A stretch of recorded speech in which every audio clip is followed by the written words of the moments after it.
Bonjour mes amours. Oui, c'est un book haul. Et oui, effectivement, normalement les book hauls je vous les fais à peu près tous les 2 mois.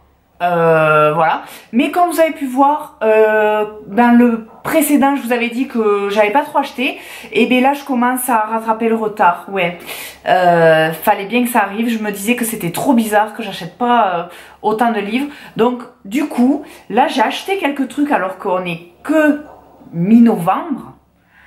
Et je me suis dit, je vais pas attendre fin novembre ou je vais pas attendre décembre pour leur présenter un book haul, sinon ça va faire un book haul de 20-30 minutes. Je sais que vous adorez ça, mais pour moi, c'est long à faire. Et puis bon, faut être sincère, il y en a certains aussi qui n'aiment pas les vidéos trop longues. Donc, j'ai fait un compromis, donc là, oui, j'en ai un peu, donc on commence tout de suite. Le tout premier dont je vais vous parler, c'est un livre qui m'a pas été recommandé, mais que j'ai voulu lire quand j'ai vu une des vidéos de Le Souffle des mots. Je vous mettrai sa chaîne en barre d'infos, comme d'habitude. Et c'est Il faut sauver Zoé de Alison Noël aux éditions Michel Lafon de Poche.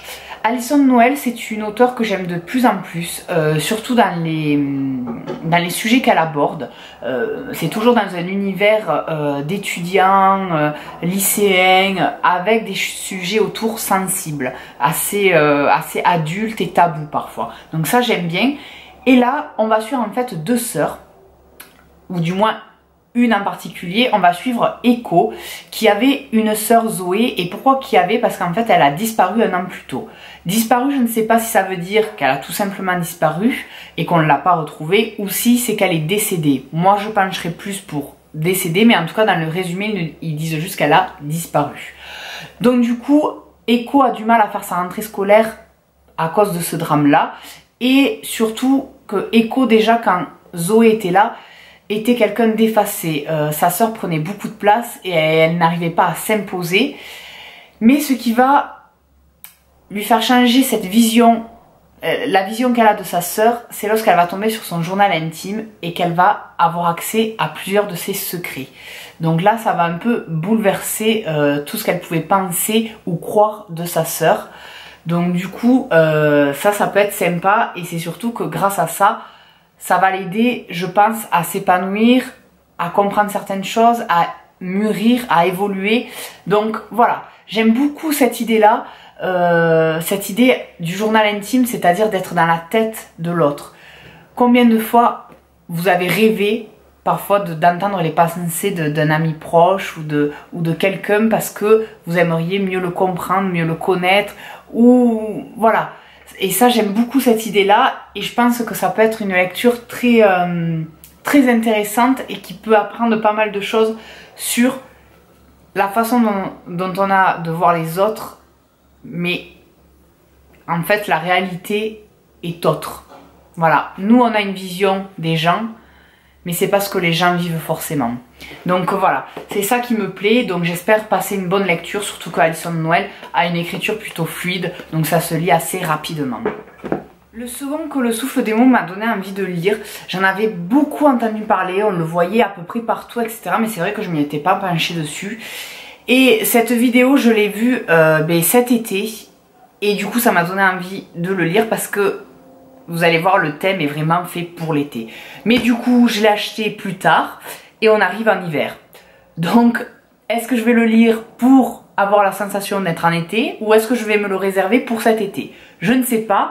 En tout cas, c'est L'été où je suis devenue jolie de Jenny Han aux éditions Albin Michel. Jenny Han, j'adore son écriture puisque je suis en train de lire une de ses sagas, qui est la saga Le Pacte, où il y a vengeance, mensonge, trahison. Je vous en reparlerai. Donc je sais que son écriture, je vais aimer. Et le sujet va me plaire énormément aussi, puisque c'est une romance. Ça se passe en fait, on va suivre une jeune fille qui s'appelle Belly et qui passe tous ses étés en bord de mer. Donc tout est idyllique, tout est parfait. Et elle passe ces étés-là toujours avec 2 jeunes garçons qui s'appellent Conrad et Jérémiade. Et jusqu'au jour où, lorsqu'elle a 16 ans, elle va commencer à développer des sentiments particuliers pour l'un d'entre eux. Donc du coup, voilà, c'est typiquement de la romance, c'est typiquement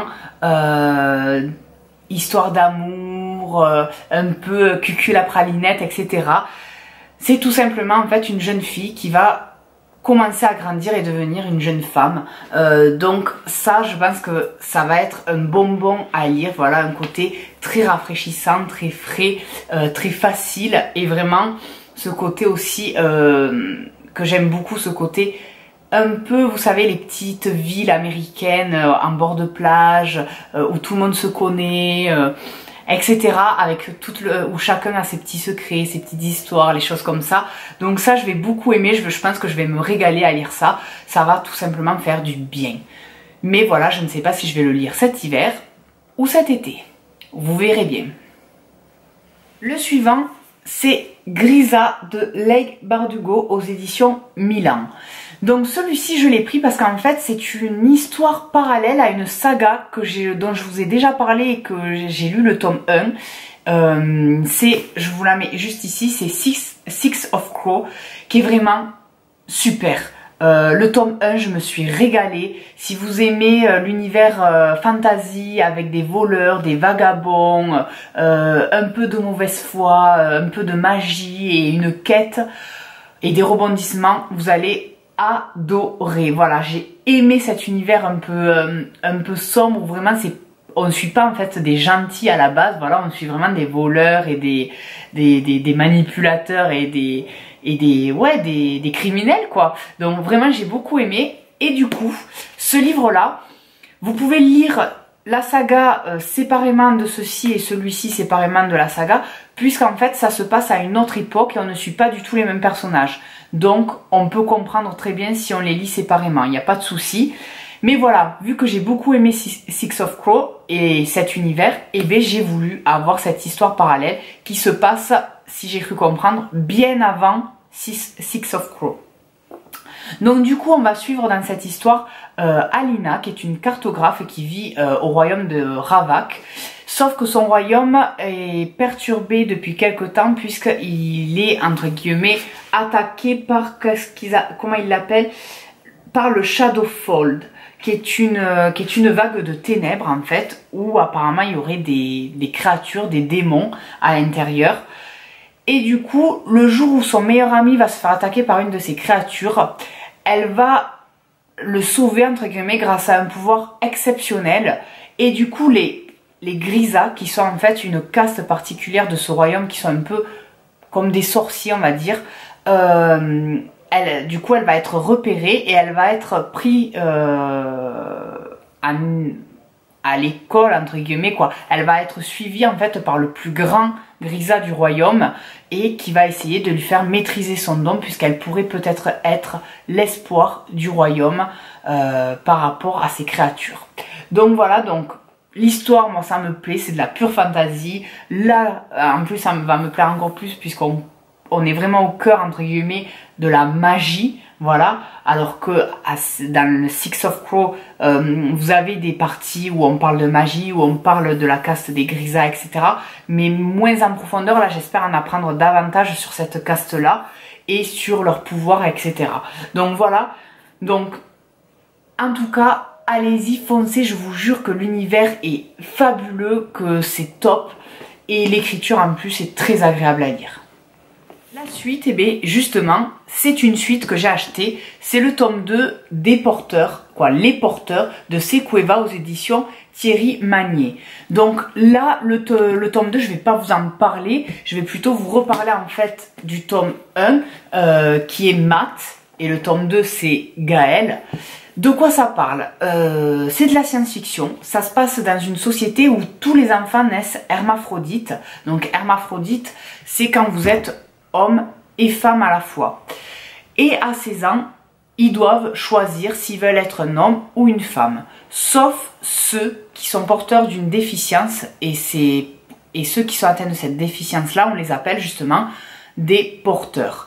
Matt, qui est le jeune homme, jeune femme qu'on va suivre, va être atteint de cette déficience, et on va en fait suivre son évolution et savoir quelle est cette déficience, qu'est-ce qu'elle a de particulier, pourquoi l'État surveille-t-elle ces personnes-là autant. Donc voilà, on va rentrer vraiment en fait dans un jeu de manipulation, de voilà, comme ils disent, secret d'État et bien évidemment une histoire d'amour, puisque déjà que les histoires d'amour sont compliquées quand on a qu'un seul, je vais y arriver, sexe, alors quand on peut être homme et femme, ça doit être encore plus compliqué. Bref, en tout cas, j'ai trouvé le concept et l'idée géniale. Vraiment, je trouve ça... L'idée en fait est bluffante et je me demande ce que ça peut donner. Parce que le tome 1, je dois avouer, je ne l'ai pas encore lu. Mais je pense que je vais m'y plonger bientôt dedans parce que du fait que le tome 2 soit sorti, ça m'y a refait penser et c'est vrai que c'est très intriguant en fait. Donc pour finir, je vais vous présenter 2 trilogies que j'ai connues grâce à une de mes abonnées qui m'y a fait référence en commentaire. Du coup je suis allée voir et je me suis dit ah oui, ça va me plaire. Et j'avais envie du coup de les découvrir. Donc je me les suis pris, puisque vous savez mon côté maniaque où j'ai besoin d'avoir toute la collection même si je n'ai pas lu le tome 1 et que je ne sais pas si ça va vraiment me plaire. Bref, c'est comme ça, c'est la vie. On a tous nos petits défauts et nos petits problèmes. Du coup, c'est Wizard de Diane Duane aux éditions Lumen. Donc vous avez le tome 1 qui est l'initiation, le tome 2 qui est le sacrifice et le tome 3 qui est l'éveil. Donc déjà, je ne sais pas vous, mais moi les couvertures me plaisent beaucoup.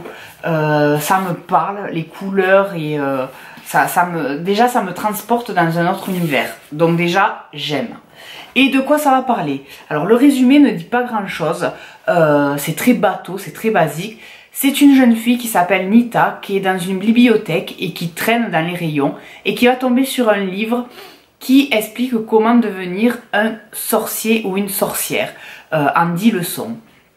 Donc du coup, elle va commencer à feuilleter ce livre et au début elle pense que c'est une blague, mais au final... pas forcément.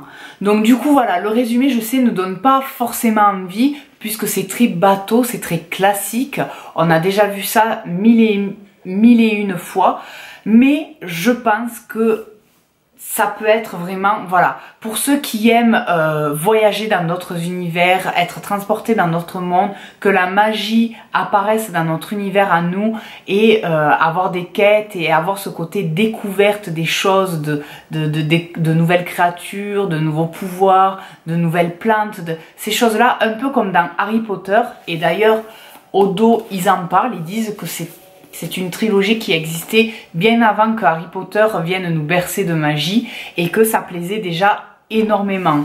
Donc du coup, voilà. Si vous aimez Harry Potter, si vous aimez vraiment le fantastique et que vous aimez ça, cet univers de magie où on découvre des créatures, des univers, des mondes, etc., des cultures, je pense que ça peut être sympa. En tout cas, je vous en donnerai des nouvelles puisque je compte m'y plonger dedans très vite. Et pour finir, je vais vous parler de la 2e trilogie que m'a recommandé mon abonné. D'ailleurs, si tu passes par là, je te remercie et n'hésite pas à me laisser un commentaire.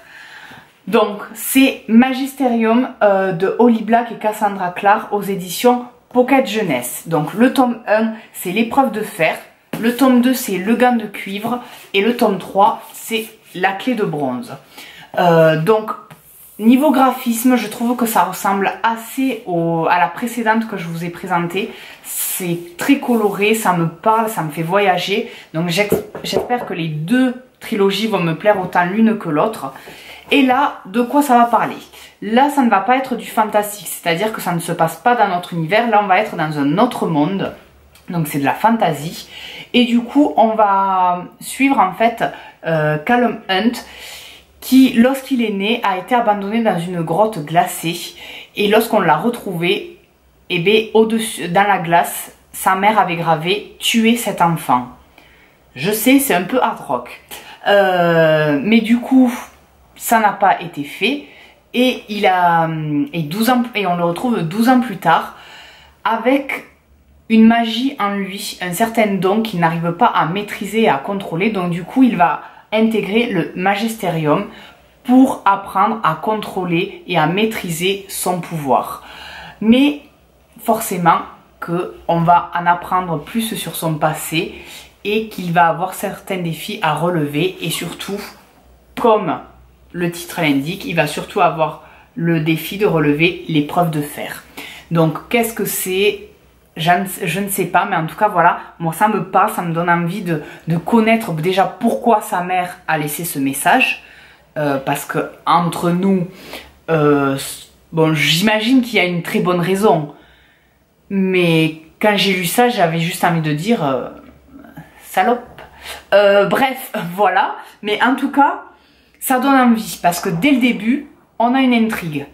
Pourquoi sa mère voulait tuer son propre enfant? Donc voilà, j'espère qu'en tout cas, ça vous intéresse. Moi, oui. Les amours, ce book haul est terminé. J'espère qu'il vous a plu, qu'il vous a donné envie. Moi en tout cas, très envie de lire certaines choses et très vite.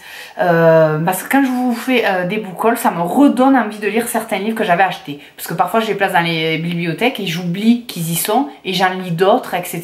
Bref, passons à autre chose. Dites-moi si vous préférez des book hauls comme ça plus courts ou si vous préférez comme avant que j'attende 2 mois et que du coup je vous fasse un big book haul, mais votre pile à lire s'allonge d'un coup et votre porte-monnaie demande grâce quand même.